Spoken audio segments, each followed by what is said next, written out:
This is 140. That's 280 plus the bar, which is 45.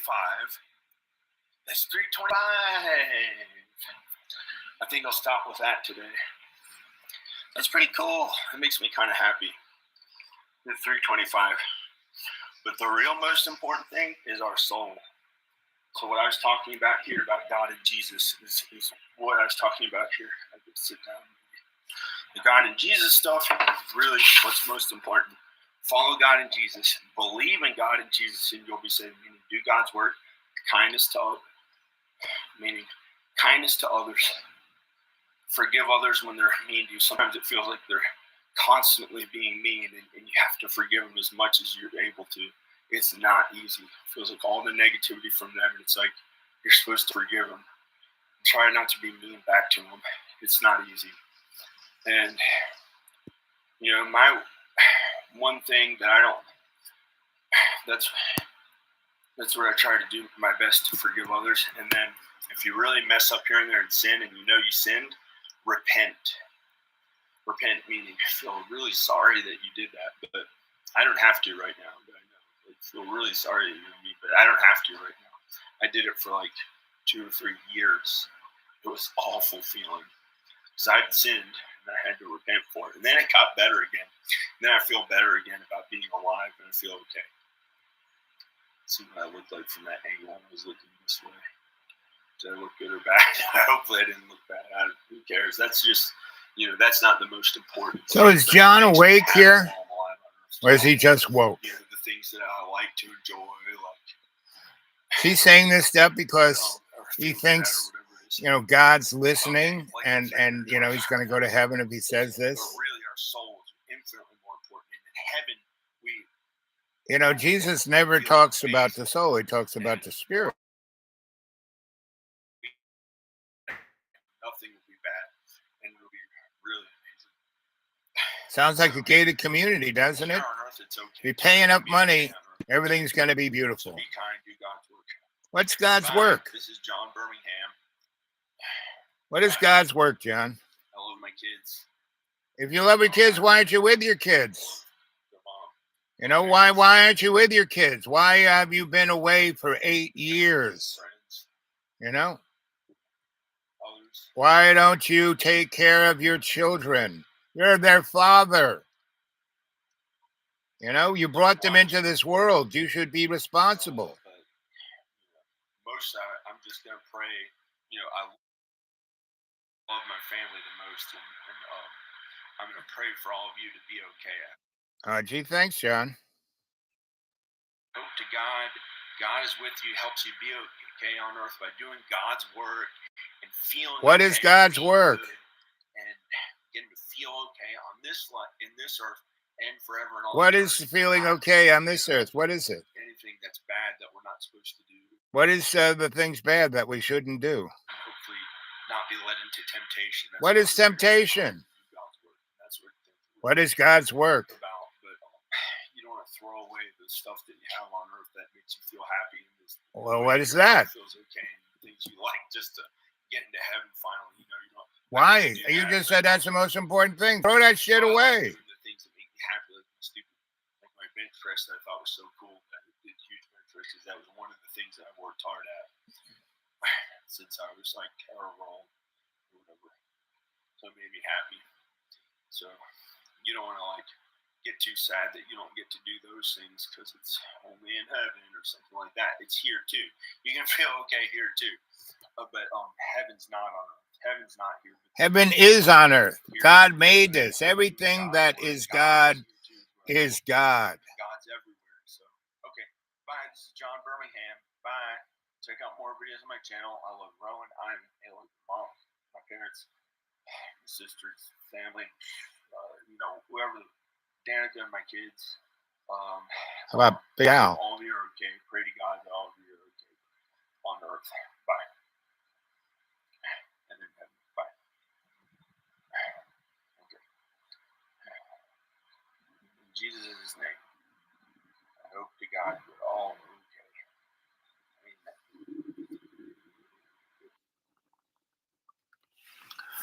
Well, there's John. the canary in the coal mine, right?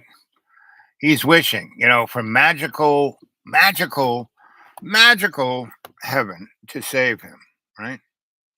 Instead of trying to be, you know, his best, doing his best, not try, do your best. You can't be perfect, but you can do your best. Now, is that what, John is doing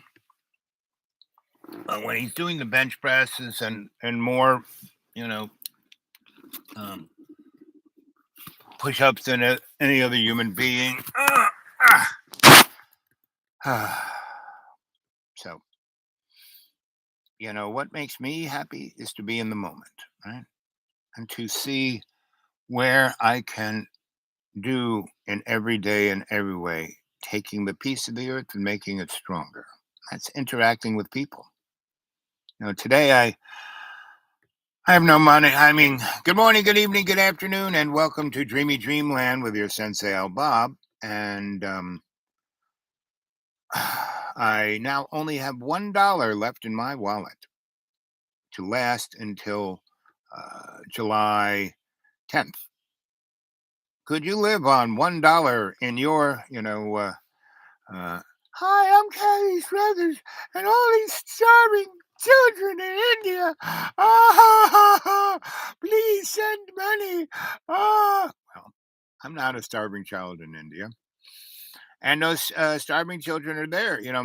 India is a modern world, 1 point something billion people, largest democracy in the world. Well, not really. They're the large, fastest state in the world. Modi basically runs India like a prison pound, just kind of like, everyone has been running the United States since Woodrow Wilson has, basically made it a military industrial prison planet. I mean, it happened, 1872 is when that bill was passed that gave corporations all the rights of an individual under the Constitution.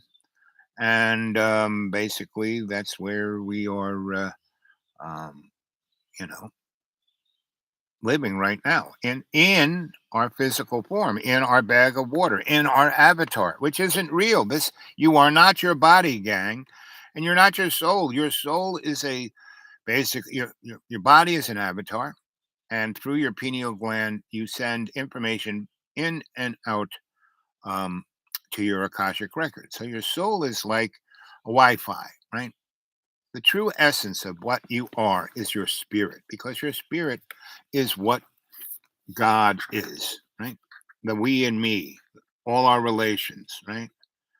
The work in progress,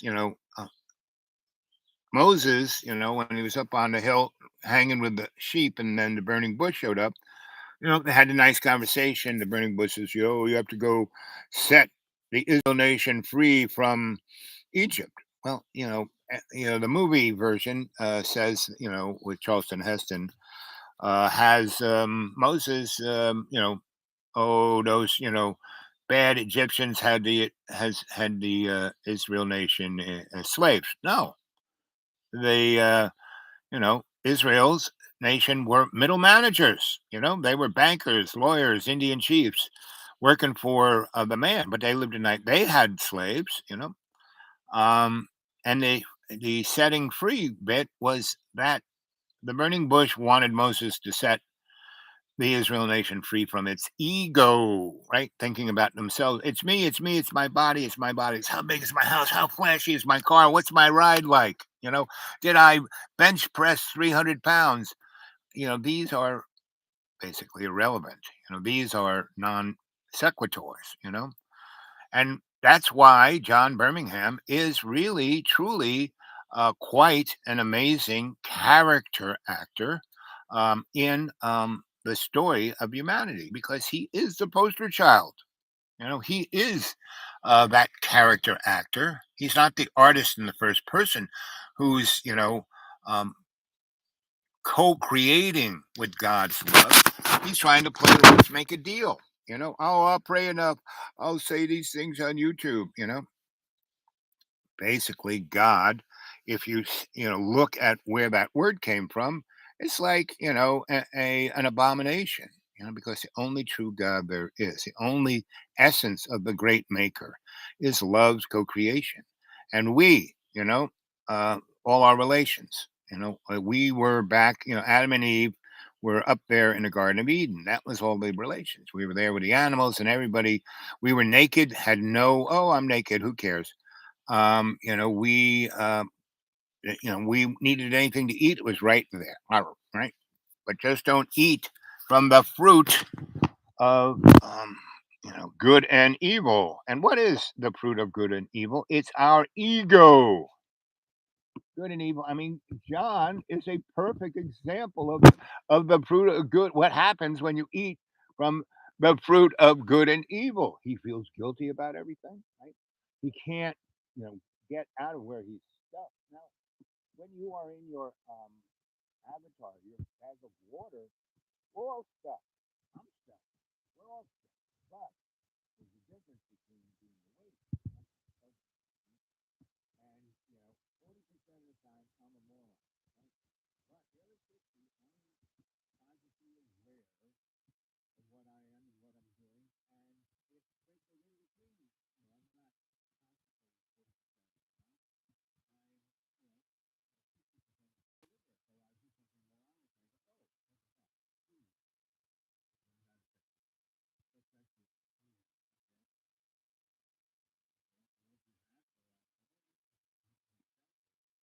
Because we are co-steering in this avatar, this work. And I am supposed to do it as a Christian. As we say, we can't export anything. But this ginger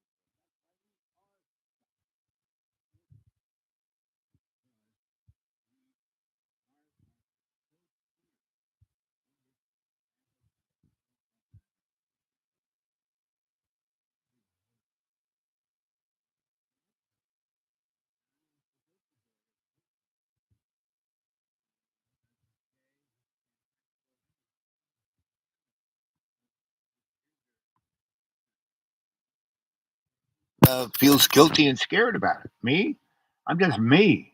I'm not thinking about it. I was pushing 500 pounds, and I was just me. I didn't feel. I was like enjoying every slice of the chocolate cake. I was amazingly happy to be, eating 30,000 calories a day for 10 years, and living in a five-star hotel, all on the corporate nickel.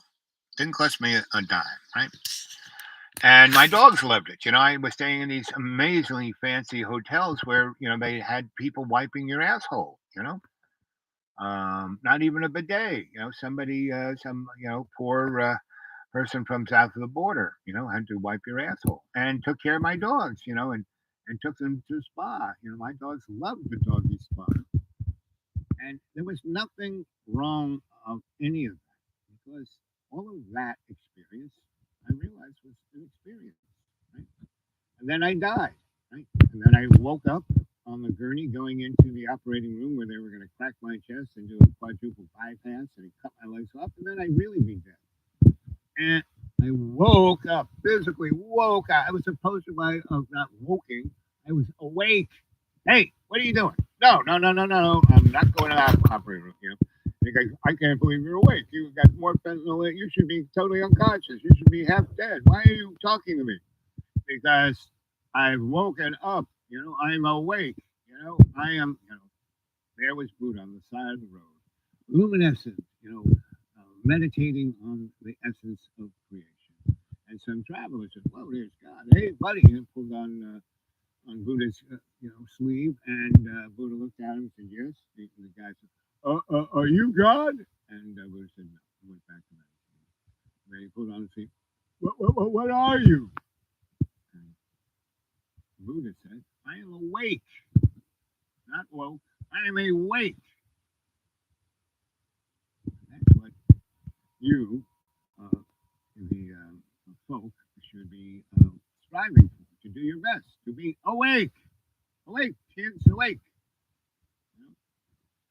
So here I am in this beautifulness out here in the, uh, I'm sitting under a tree, so the sun isn't barbecuing me.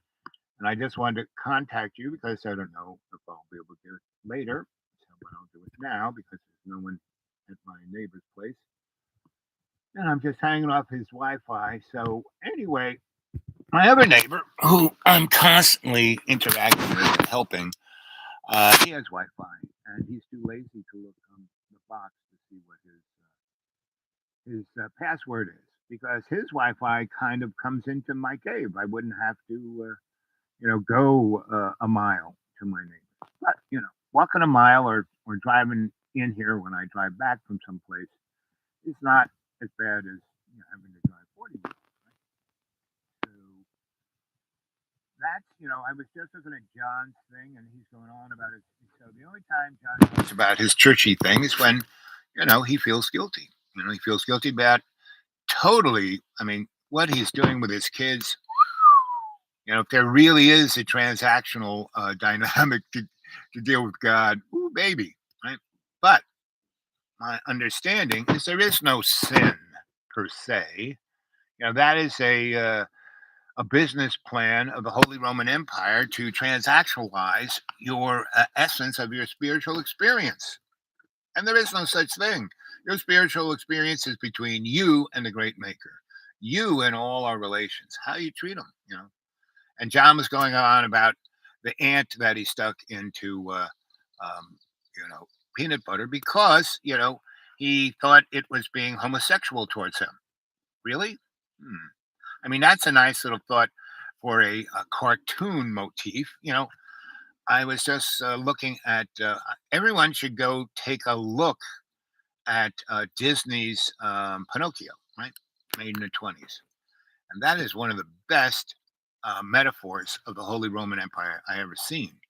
And so there's Pinocchio, wooden little guy with strings, and everyone's pulling his strings, just like John Birmingham. How he goes on and on about how it's everyone else's fault that his life sucks, right? But his life doesn't suck. He lives in that beautiful place, and I mean, I know that place. That was my school. It wasn't even my school. It was the hill. It was a spiritual place. It's a temple. He lives in a spiritual temple. There aren't many of them on this planet, but he's living on one. And all he can do is talk about how much weight he can lift. Lift that barge, tote that bale. He's just a donkey. So go watch Pinocchio. And so there's John Birmingham as a wooden boy, right? And with his strings. And he's crying, oh, my life sucks. An angel shows up, the blue angel shows up and cuts the strings and says, okay, now you're awake. You can make your choice. That's like the free will that we were given. Go off and have a good time. Go, evolve, grow up, become spiritually awake. So he does, and he has no idea. He's been a wooden boy his whole existence, tied to strings, other people pulling his strings. He's just a marionette, and and he bumps into things, and he's getting his bumps and bruises, and that's my experience. 40% I'm a moron. I bump into things. 60% I'm awake. So I'm conscious. I have a conscious intent to learn from what I'm doing. Right.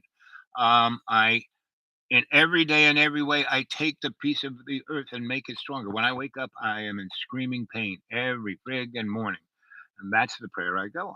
And every day and every way, let me take the piece of the earth and make it stronger. I say to my Father, the Hail Mary, and then I say a few other prayers, and I talk to God. Within, 15 minutes to an hour, I'm good to go. I get up, I run around, do things, I got to turn the water. And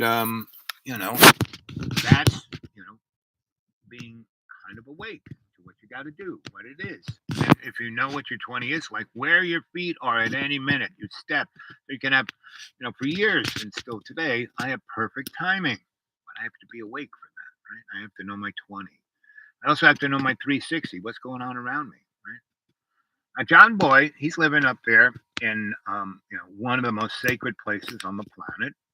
And my dog found this sacred walk that the Cherokee did, and they were three of their spiritual sites to pray and drum and make offerings. And all John, when I showed John that, all John could do was run up and go around it with his barbells, right? So he could, tote 150 pounds and see how great I am. I ran up this hill and ran down and ran up and ran. I said, no, John, you're supposed to. And there were places that I had chairs place you could sit and meditate. Did he ever meditate? No. I tried years and years trying to get him to meditate, right? And not really.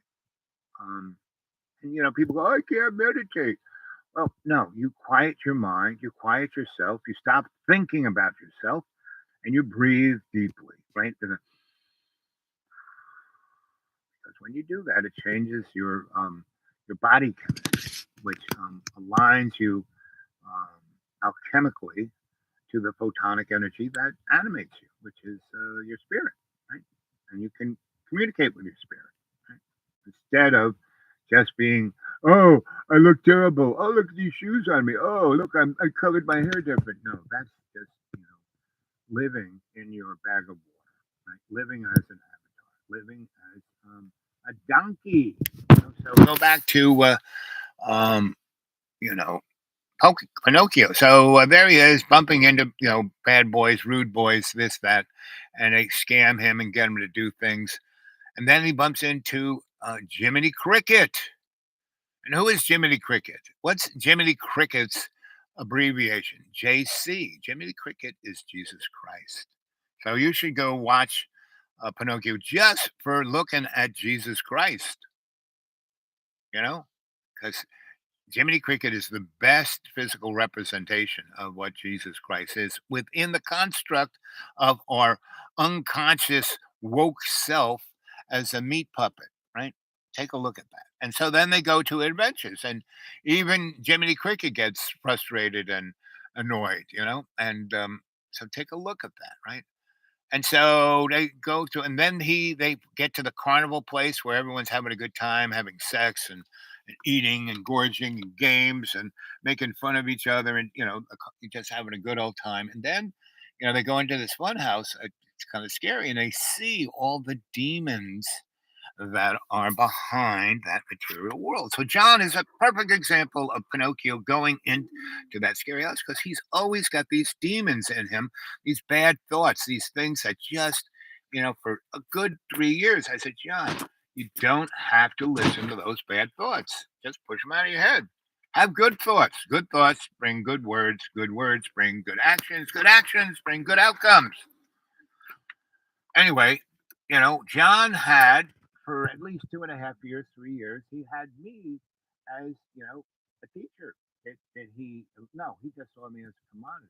When he started videotaping me telling stories, 70, when I first told that old clone story, 70,000 people came on the channel within a week, right? And they basically in the comments told John to shut the fuck up and don't say anything and just let me speak. And that's when he threw me out. Then he begged me to come back because nobody would listen to his channel and then dissed him for throwing me out. And he threw me out 32 different times. But every time he threw me out, I was pushed into another extravaganza of having a new adventure. And I didn't, have to drive across America and be miserable the whole time. I just, went a few miles over here, a few miles over there, and I helped people. I got involved in things, and that was great. Helped those people, and it gave me an adventure. And then John begged and begged and begged, and then at a certain point, something would happen, and it would be just at the right time, and John would take me back, and I'd be there, and I would try. I would cook for him. I would make really. I mean, so John, you look at me. So I haven't been really with John for 2 years. Now I was there from 2 days after New Year's, and from January. Oh, you know, 22 until March.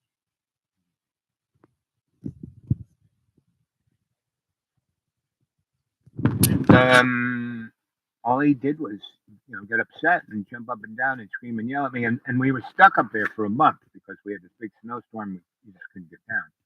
He said, "You have to leave." I said, "I can't get down." Oh, I said, "My car won't come." Oh, and I said, "You try it." So he got in his car and, woo, okay, he's going to go down. So that's John is, why is there a war in Ukraine? John Birmingham.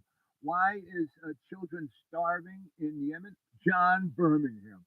Why is we going to experience a basic billion people starve to death between now and next year this time?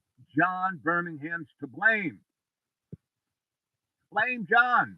John's the cause of all of this. He is. John Birmingham.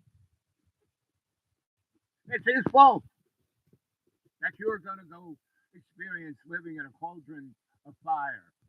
John Birmingham's to blame. No, sorry. It's not how it works. John is the canary in the coal mine, right? The coal mine of us being unconscious. John is totally consumed by this. This is the life of video.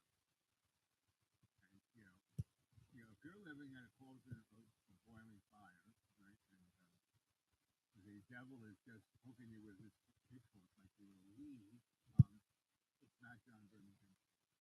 He is, if you want to see what's the cause, let's look at John because he is the poster boy, the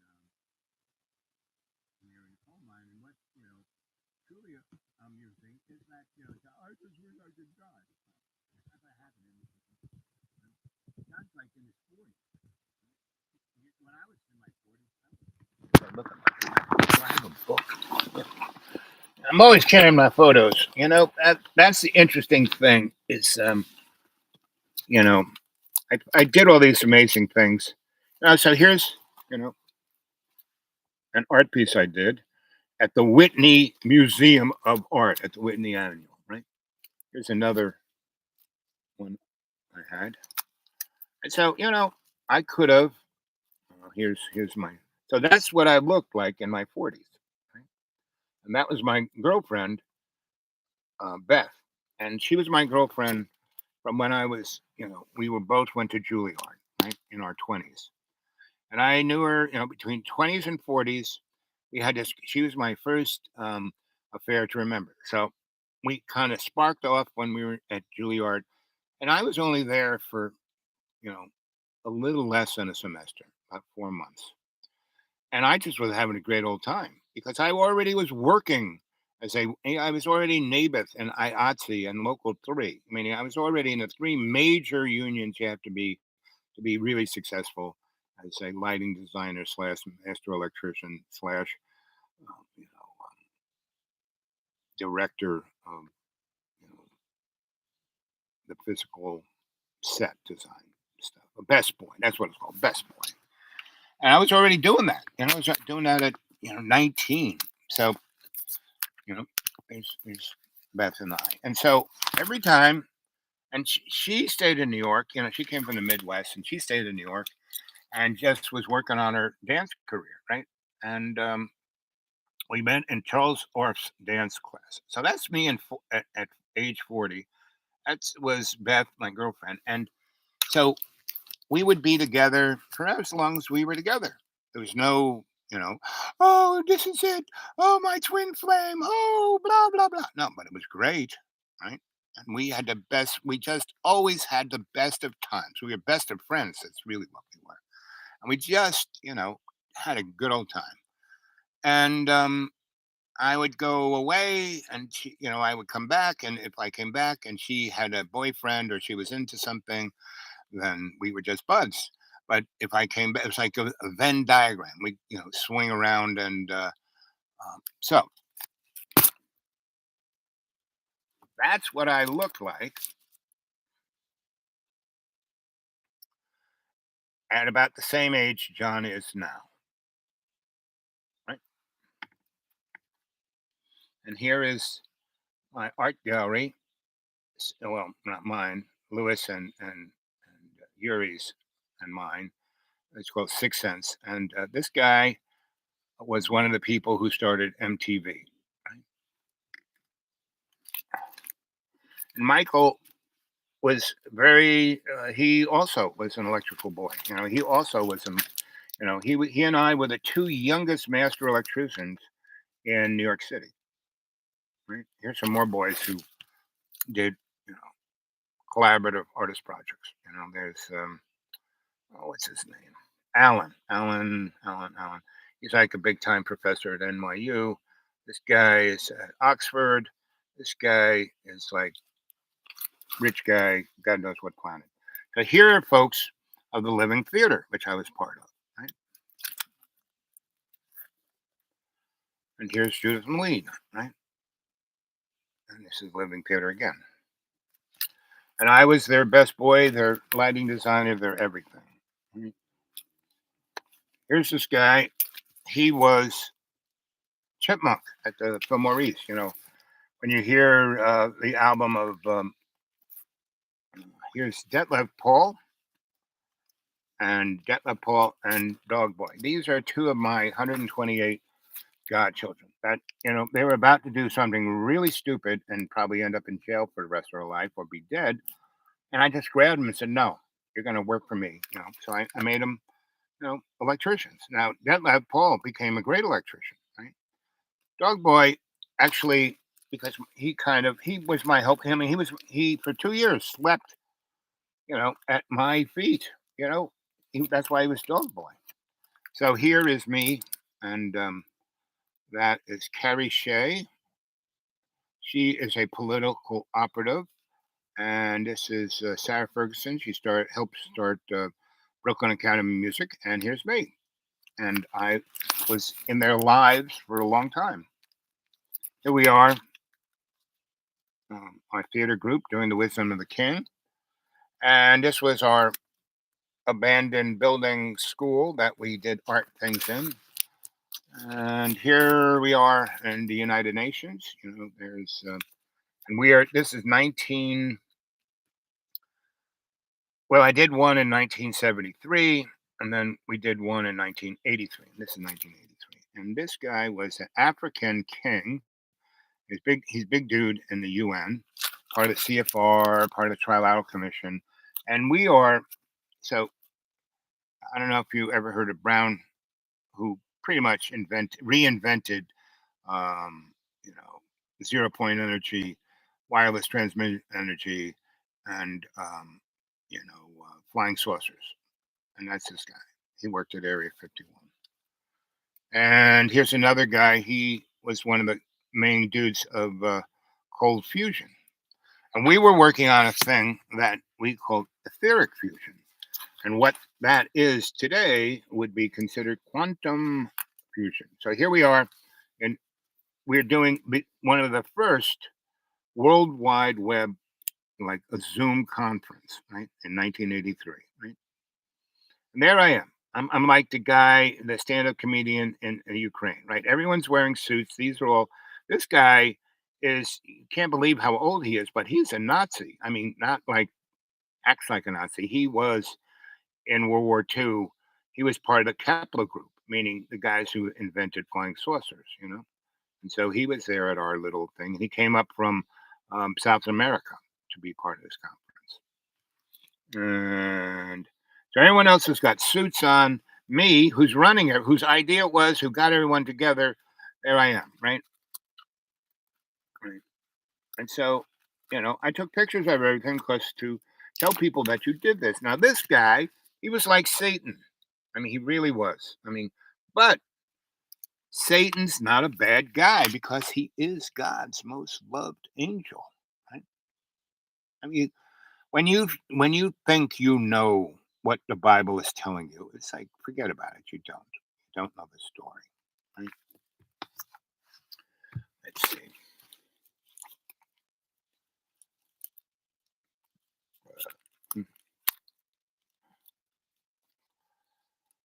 And so this was, and there's Donna Ann.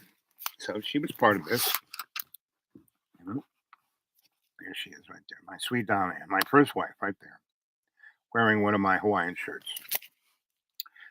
She instead of like splitting the kids, we split the Hawaiian shirts.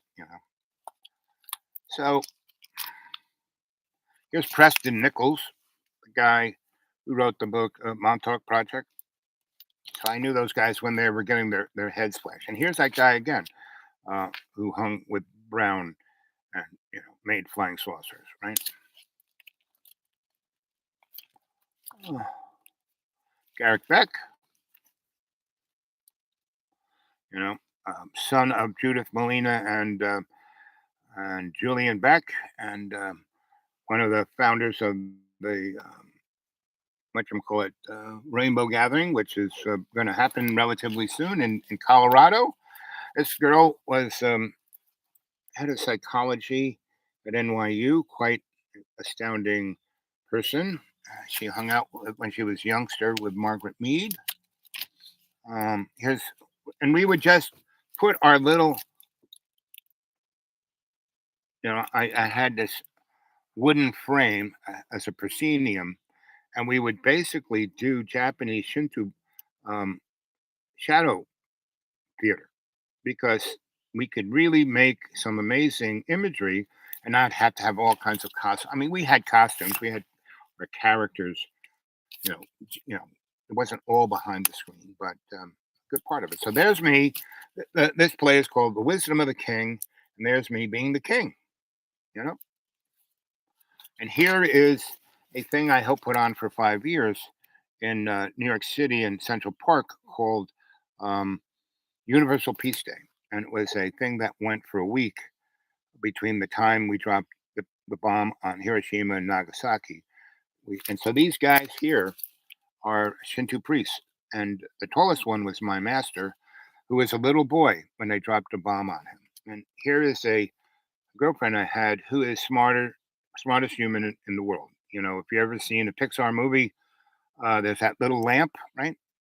That's an algorithm that she wrote for her PhD thesis in um, Stanford, and Stanford basically sold it because she was going to school there. It was their property, and her algorithm is the base to all animation because that was the first algorithm that allowed you to animate 360 degrees, right, without having to change the frame each time, right?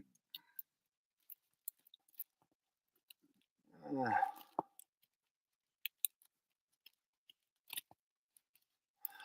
Here's a place called the Armory in Brooklyn, right next to the kind of between the clock tower and the Brooklyn Navy Yard. Every bomb bullet uh, that went to World War II and every body that came back went through this building. 6 million square feet. I did it a lot. Again, whenever I say I did, I didn't do it. I worked with a group of people. I'm an Aquarian, so my whole shtick is to work with people, get them, motivate them, be their minstrel, be their um, avatar, be their what is it when the painter has a muse, be the muse. I was the art party ringleader, cultural evocateur, right?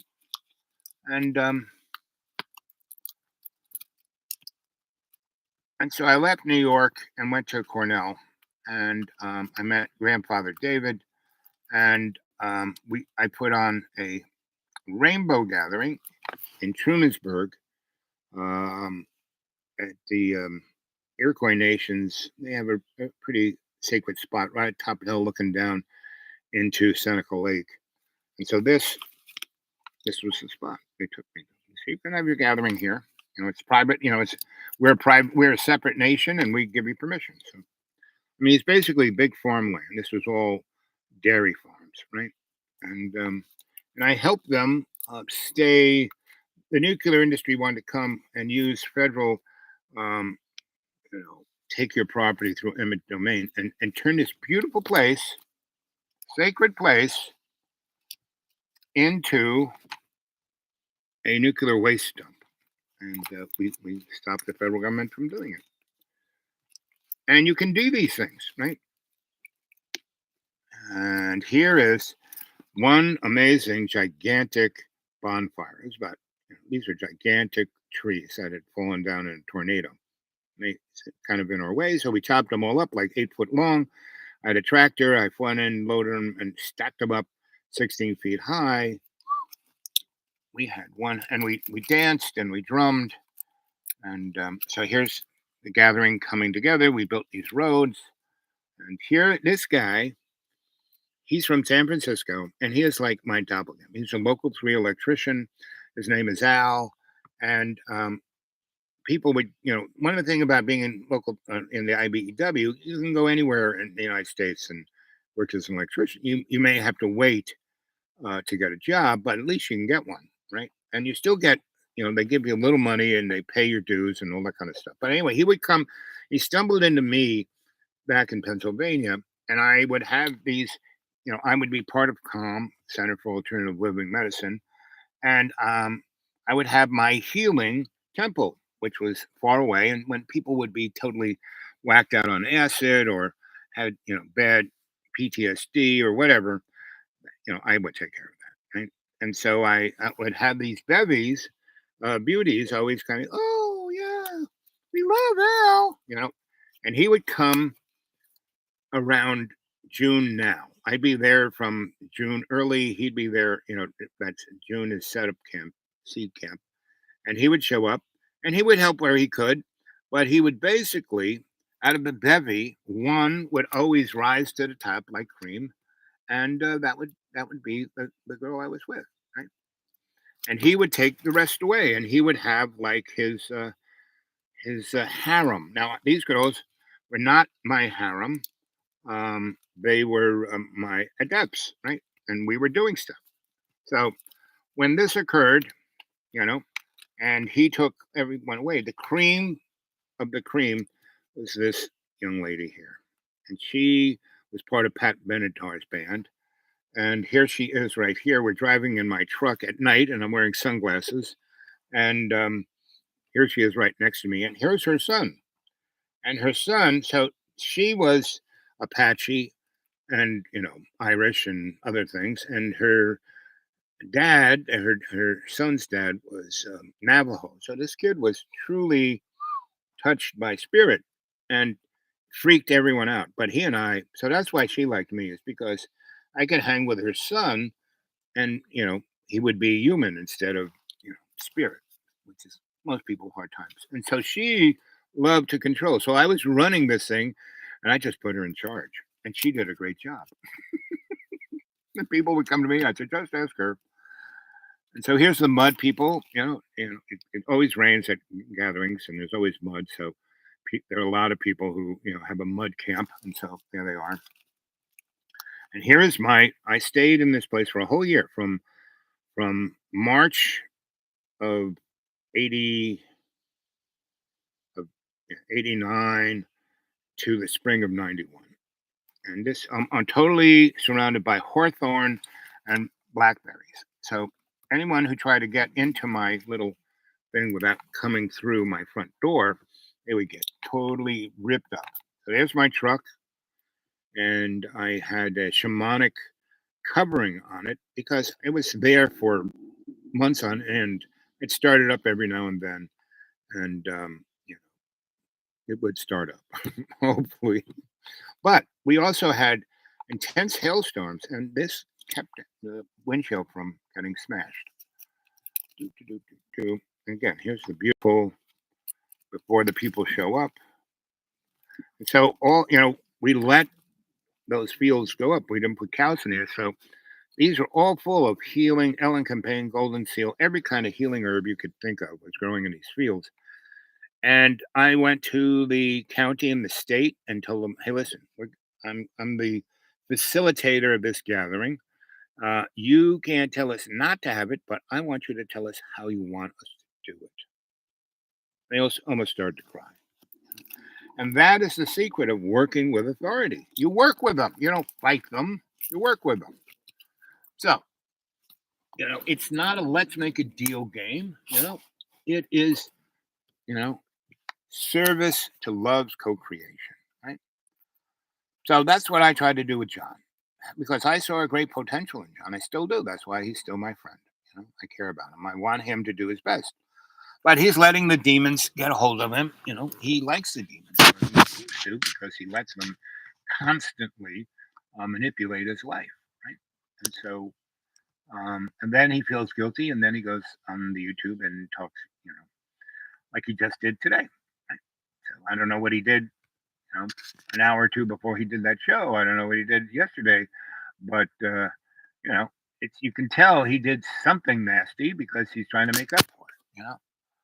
In reality, what you do is you don't do anything nasty. You stay consciously aware.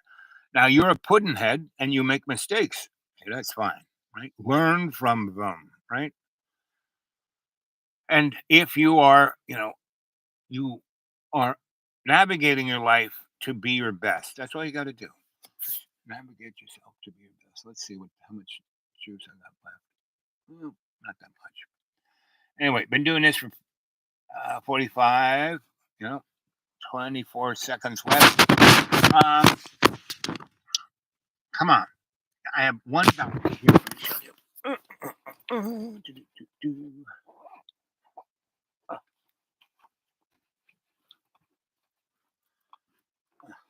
I get all these. Don't you want a credit card? No, sorry. Don't want a credit card. Much rather, So, here I am. Here's my wallet. And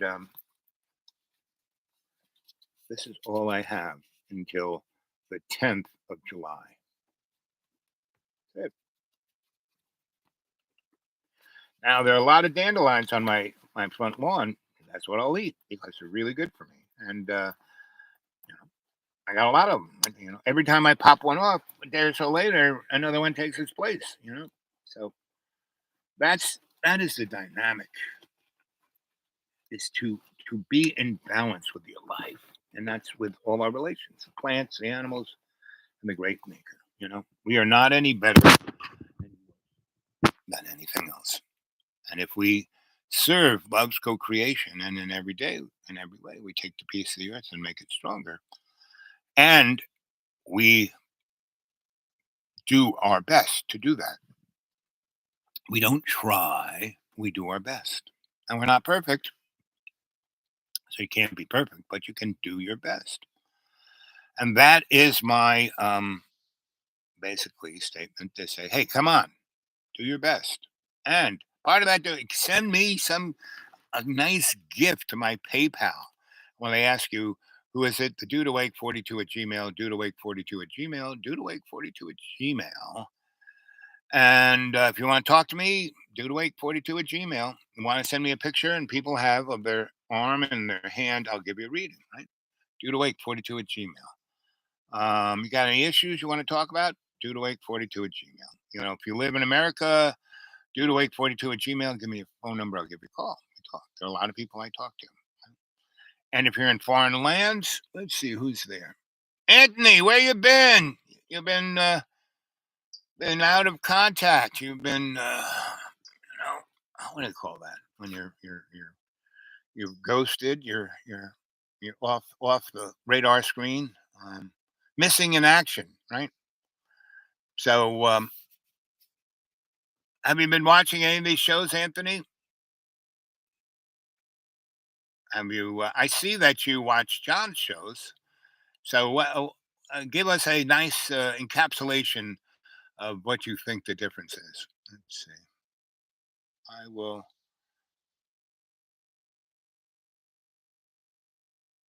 Anthony, print the stuff in capitals because I'm in a place where it's super bright in front of me and dark behind me, and it's a black screen and gray letter. So I will send you something. Don't have, yeah. Well, I don't have. I mean, all I have is a dollar. I'd send you that dollar if you needed it. You know? I mean, I go out of my way to do this show. Not because I'm going to be an A-lister. I'm going to be famous. I'm already am. I kind of showed pictures of my infamousy, and those. There are a lot of people who get a hold of me and talk to me who are powerful, rich, right? And I say, so why don't you send me something on my PayPal? Do they ever? No. So you know, don't feel bad, Anthony, if you're selfish or you can't get yourself to because there's 3 4 people who actually send me something every month, and when they don't, then I know something's seriously wrong, and they are poor. 2 of them are homeless. One of the guys is in his 80s, still has to work, and they send me 20, 10, 15, and that's fine. because I feel their love.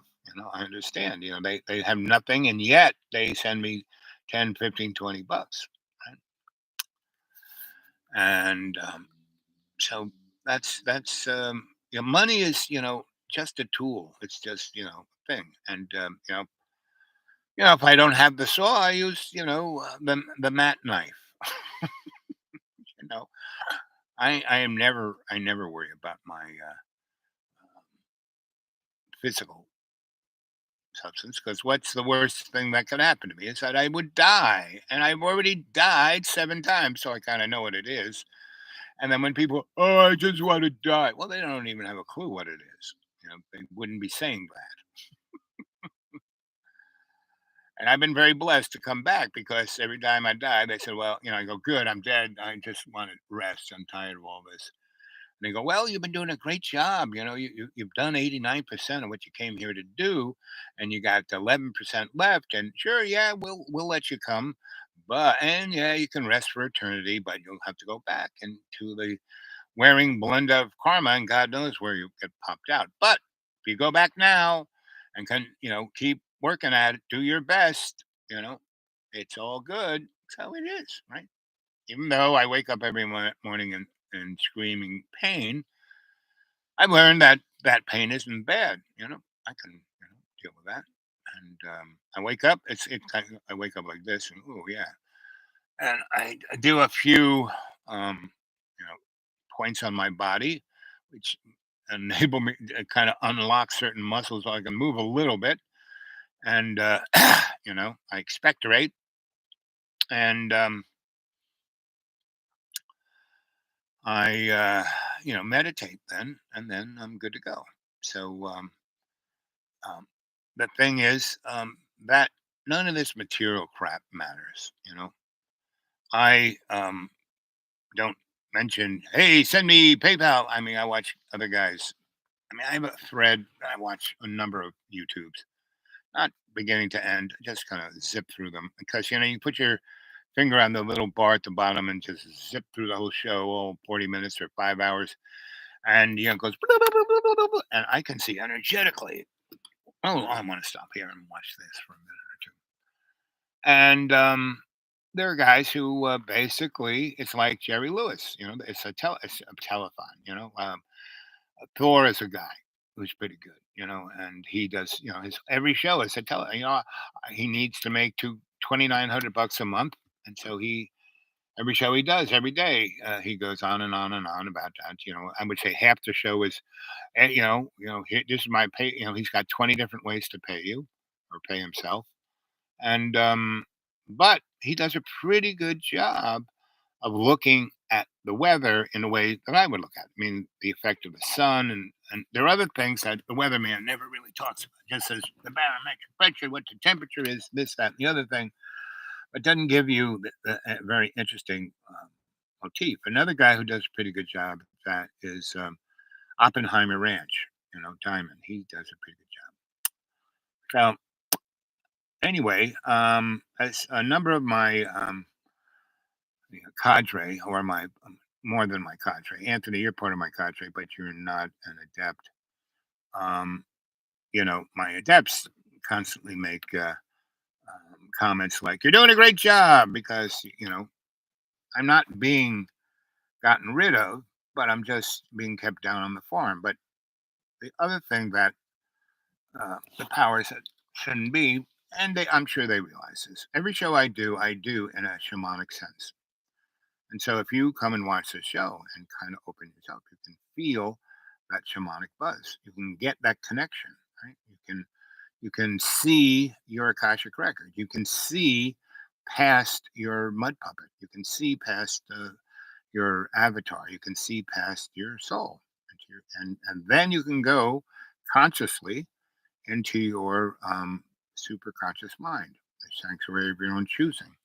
And that's where your spirit exists with the Holy Spirit and all our relations. And that's where you can get a real 411 on what's going on. And you can, acclimate yourself to your 20 and your 360, and you can be your best. If you go there, I spend a good deal of every day in my super conscious mind, not in my ego. I don't feel guilty. I don't feel the guilt of my ego. I don't feel the selfishness of my ego, you know. And that's why I do this show is to, be an example. Hey, it's great. This is crazy. It's my Floridian rich neighbor calls me the old crazy guy down below, right? And I'm always there. He always comes when he needs a hand, when he needs something, needs somebody to talk, somebody that he can vent or etc. He comes by, but otherwise he just zips by. I'm like, how are you doing? Can I give you a hand? Here's because his mommy and daddy, John Boy gets 20 grand a month. I don't sure. And again, don't believe a word I say. But John's been, he doesn't do anything. Now I've learned how to live on, 400 a month. It can get tight, like right now, because I had some upfront things I had to pay for in the beginning of the month, and you know, and I can really feel, inflation. The gas. It's like it's taking half of. That's why I don't go anywhere. And that's fine. I don't go anywhere. And the rich folk aren't here all the time anymore, and so they're not annoying. And so they've already got bored with this place, and this is just another investment for them. So they've gone on. So, I don't know what my Floridian neighbor does because he has some of the strangest people trying to find him. And so I live on this really rickety, and he has destroyed the road because he has these big trailers and they were made for little cars, not big, you know, gigantic trucks. And they're made to they're very steep and they're basically on dirt and, mountain on one side, cliff on the other. And if the road is just dirt, not, based on rock or anything, you drive, he goes up and down these suckers at, somewhere between 30 and 50 miles an hour. I do it at 5. So I am gentle on the road, not this guy. And but my wheelbase of my car is 5 feet. The wheelbase of his vehicle is 8 feet. So the more he destroys the road, the more his car is going to flip off the edge of the cliff. Right. So the other day he goes, why aren't you out there with a rake fixing the road? I said, because I don't need to. I take care of the part of the road that affects me the most, and the other part, when it really rains, I make sure the water doesn't wash the road off the side of the hill. But you're the guy destroying it, so you go up there with a rake and fix it. You're the guy who's 150 pounds overweight. That you're the guy who has when he comes to visit me, he has to ride his $40,000 lawnmower because he can't walk 2/10 of a mile. He wants me to. I walk up that hill, and my walking stick is my rake.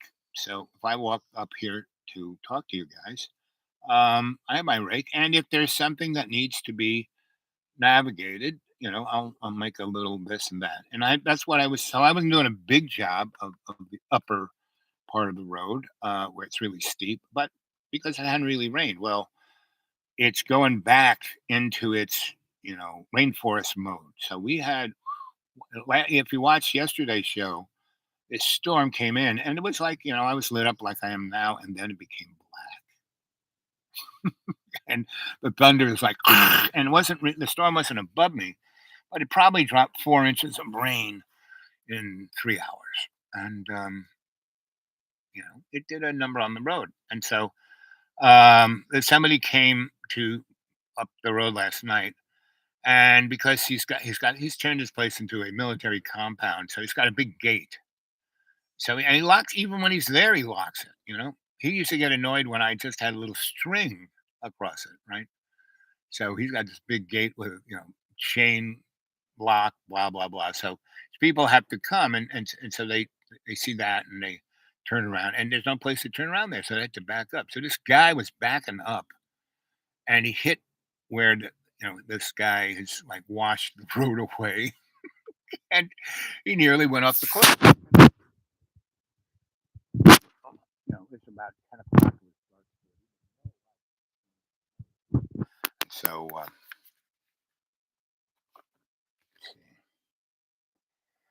going for dinner. Yeah, well, good. Enjoy the restaurant.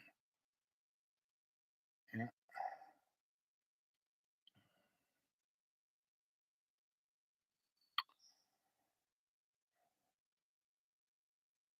Oh, you're on your way to Sweden. How nice is that? Well, enjoy Sweden. Maybe you'll be there when Russia invades. When you say we, who's the we? Did your American sweetie show up again? So you're not getting shot. You're not getting your COVID passport. Eh? Glad I did all my traveling when I was young. I had no COVID to worry about. Just the plague. I was in Egypt when they had the plague. That was interesting. And it was like the flu. I mean, no one made a big freaking deal about it. And I saw this person. They didn't look, and they were kind of dying in the street. I said, "What's wrong with that guy?" And my host said, "Oh, he has the plague. Don't get too close." Okay. Well, you have a good time in Sweden. A nice time. So, is like I said, your sweetie come back? Because I thought you were coming to America. I was hoping you guys would come pick me and we could have a wild, crazy man. If you come to this country and the three of us, I will take you places. Did you ever watch the movie? It's where Jack Nicholson became famous. Easy Rider. I'll take you to places like that.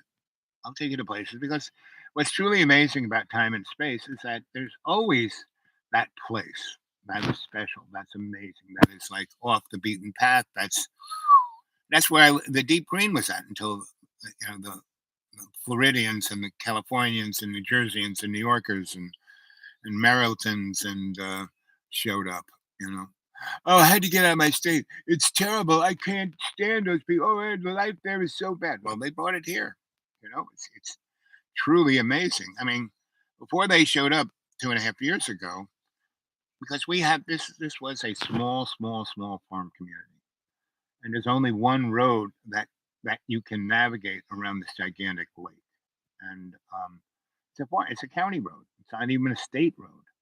And now tractor trailers, with there's this bridge that it says, weight, you know, 7 tons, right?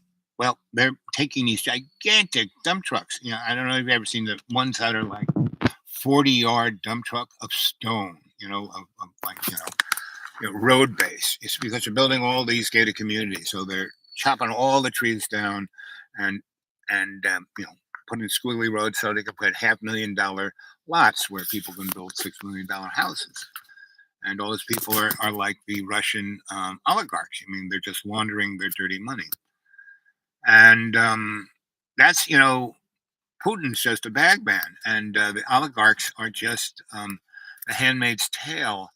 And it's truly interesting that in the 30, 40 years that Putin's, had this job of what he's doing, he's not really president. President's just his name. He is the functionary poster boy of the representation of the geopolitical dynamic of Russia, right? I mean, he's not the leader. He's just the poster boy. So he's got more money than God, but it shows how little that's worth. And I mean, I live better than he does, and he lives in a gold castle. And so all the oligarchs, they have taken close to $20 trillion of the net worth of the profits of what the GDP is worth out of Russia, and bought apartments in London, and England has done more to facilitate that. The city of London has done more to hide their money than anybody else. Right now, Russia is making more money on their oil and gas than they did before the war. I mean, this is all a scripted thing. And people, oh, blah, blah, blah, blah, blah. No, it's nothing like you think it is. So, Anthony, go have fun. And when are you going to Sweden? Have you ever been to Sweden before? You know, go to Gutenberg. That's one of my favorite cities. And Stockholm also. But those cities, they're now everyone's driving around in Audis and wearing leather jackets. When I was there, everyone was squatting. I mean, when I lived in Stockholm, people were squatting so much that the utility companies would turn on the gas and electricity and squatted building because they didn't want you to steal it. So, I've been talking now for an hour and 5 minutes. There's only one person left. There's 2 thumbs up. So come on, make some comments. Put some money in my PayPal. Dudawake42 at Gmail. Dudawake42 at Gmail. Go out and have a good day. I know I am. And so I'll catch you guys later. Maybe tomorrow I'll talk. Maybe not. Who knows? And I'll try Monday because Monday is Juneteenth, right? June 19th. And I will talk about that, the history of that. Okay? Bye.